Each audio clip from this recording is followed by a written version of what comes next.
ఒకరు కొత్తగా 4,000 అనుకో 4,000 ఇస్తానంది, 4,000 కొత్తగా ఒక 4,000 తెలుగుదేశం కుటుంబాలకు ఉపాధి ఇచ్చినట్టు రాష్ట్ర వ్యాప్తంగా. ఇది ఒరిజినల్ భాష. అమరావతి రాజధాని నిర్మాణం మీదే నా ఫోకస్, ఇవి ఇంపార్టెంట్ కాదు అని కూడా ఒక సంకేతంగా చూడొచ్చా? అట్లేం లేదు, అది మాట్లాడకుండా చేసుకెళ్తున్నారు, ఇవి చెప్తా చేస్తున్నారు. వాలంటీరు, అన్న క్యాంటీను ఇట్లాంటివన్నీ చెప్పి చేస్తున్నారు. అమరావతిని సైలెంట్ గా చేసుకెళ్ళిపోతున్నారు. అంటే విభజన రాష్ట్రంలో బాబు గారి మార్క్ అనేది ఇంకా ఏది లేదు.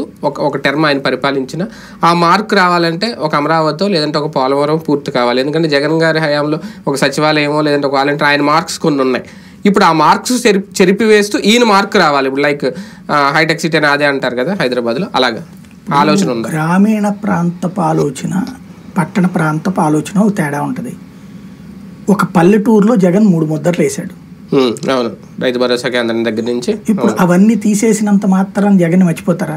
అది తీసేయడం వల్ల ఆ సేవ దూరం అయినందుకు అంటే కొన్ని రోజులకి మర్చిపోతారు కదా, అదే 2-3 ఏళ్ళు అయితే మర్చిపోతారు. అప్పుడు ఏమనుకుంటారు, నెక్స్ట్ జరిగేటప్పుడు ఇదివరకు బాగుండేది అనుకోరా.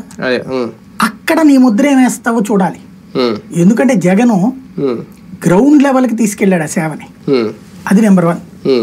నెంబర్ 2 అమరావతి. ఇప్పుడు హైదరాబాద్ నేనే కట్టాను అని ఆయన చెప్తానే ఉంటారు, తెలుగుదేశం నమ్మే వాళ్ళందరూ మాట్లాడుతూనే ఉంటారు, అంతా బాగానే ఉంటారు.